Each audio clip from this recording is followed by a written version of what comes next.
what is the other one? The one Curtis, the one who played for Reading. Those okay, yes, they never hit the first team, but this guy is playing for Reading. He's playing for Reading first team and second and the B team. They never got chances to play for the Stars. They were never given those chances because you would see like Taiwo was called like how many times? 2 times, 3 times, and he was also called by a foreign coach. Exactly. In Germany, we have a lot of Kenyans who play in those leagues, in the lower leagues in Germany. They never called up.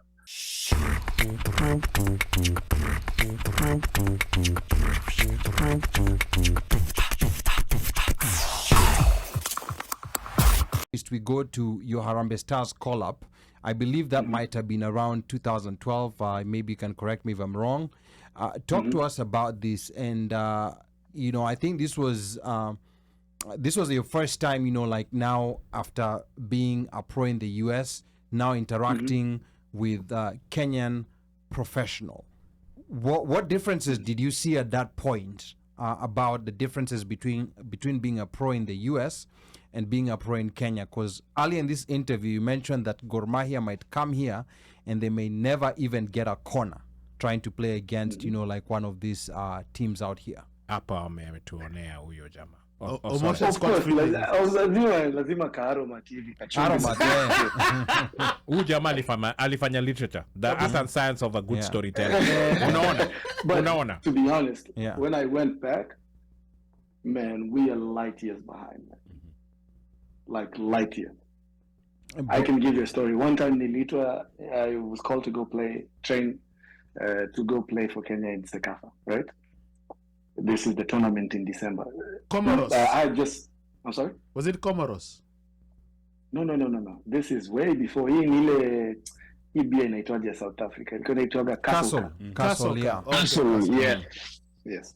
So I'd been called to go on that one. So we go there. It was 4 days of training. First day there was 3 players.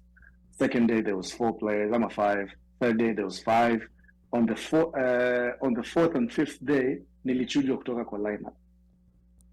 And there was only 5 players.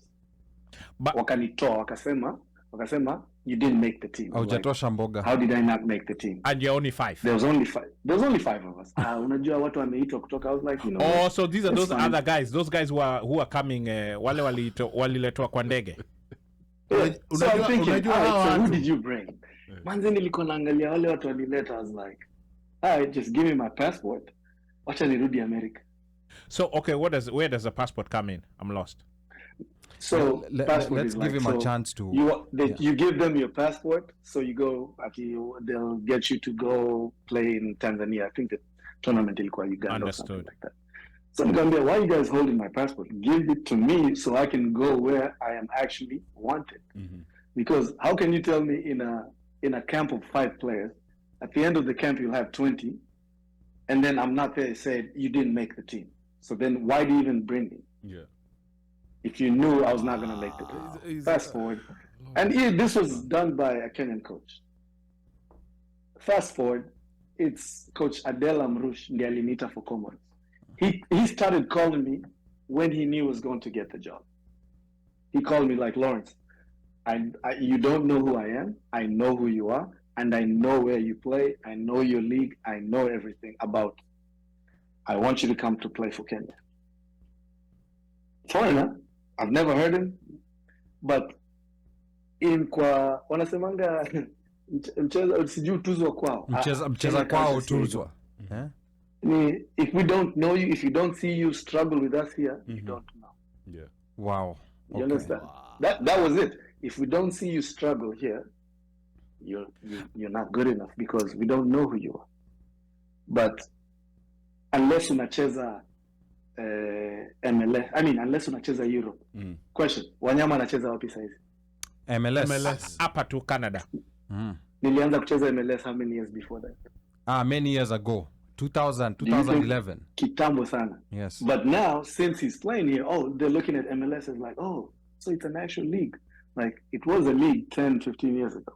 But you chose not to listen to that because according to your standards, which are very low, to be honest, in Kenya, you're saying American soccer is not better than Kenya. But until Wanyama now comes here, And now you'd be like, oh, so it's actually a thing. Unaona sasa pale kilikuwa inaleta shida. And it was somebody else who was like, actually sat there and looked at whatever was happening. I was like, this is actually a very good league. Come play for us.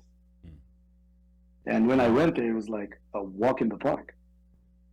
Hata sikutoa jasho. So Lawrence, I'm trying to understand something here. Because this is okay, this is very problematic. You know, like this is very problematic if that's how players who are playing in other countries are being treated, you know, like when they come back to play for the national team. I'm a bit concerned because if it was happening then, it probably might still be happening now. It's probably worse now. Of course, there's those there are those leagues that are known that of course they will not do that for. But now when you look at a player like Michael Olunga is playing in Qatar. And I think he's fairly known. Yeah, let me throw a question to you. Yeah. How many goals is he scoring in Qatar? Too many. Yes. He's scoring a lot. He's scoring a lot of goals. You think he's going to have the same impact here in the MLS? There's only one way to find out. There's only one way to find out. I don't think so. Hook him up. I don't think so. I don't think so. I think the talent he's playing with is not mediocre. equally yoked. So those are the things, but they would rather pick a player who's playing there, doing that, than an average player in the MLS. Who's been, say for example, who's been in there for like 10 years. You do not survive a league for 10 years if you're mediocre.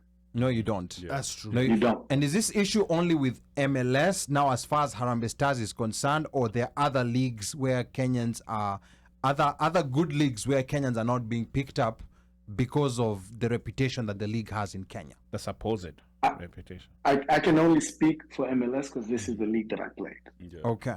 So when we look at other leagues, say for example, somebody's playing in England, third division. Yes. Can you compare that? Not even second division, third division. That's still very high level. Would you compare that to the KPL? You cannot, because no. even if you remember Kina Taiwo Otieno. Yes, I remember. What are the other one? The one Curtis, the one who played for Reading.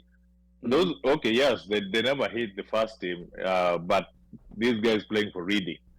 He's playing for Reading first team and second and the B team. They never got chances to play for Harambee Stars. They were never given those chances because you would see like Taiwo was called like how many times? 2 times, 3 times, and he was also called by a foreign coach. Exactly. In Germany, we have a lot of Kenyans who play in those leagues, in the lower leagues in Germany. They never called up. Across Europe, in Czech Republic, especially Scandinavian countries, where Sweden, where Origi was playing. There's so many Kenyans who play in their second or third division league, but they never called up. But as Lawrence amesema, wajua waonekani wajui, and then I guess it's poor scouting network na kujuana, because moja Kenya Harambee wangani Harambee mtu lipa coach acheze Harambee ndo apate do. Nakwambia kama sikuoni ukiteseka, sikurank. Lazima nikuone ukiteseka. So if your parent was born here and you never had to play in Mathare ama you never had to play in Oruma, somebody will come and tell you like, what are you talking about? Where would you be born? Like, what do you mean CG born? And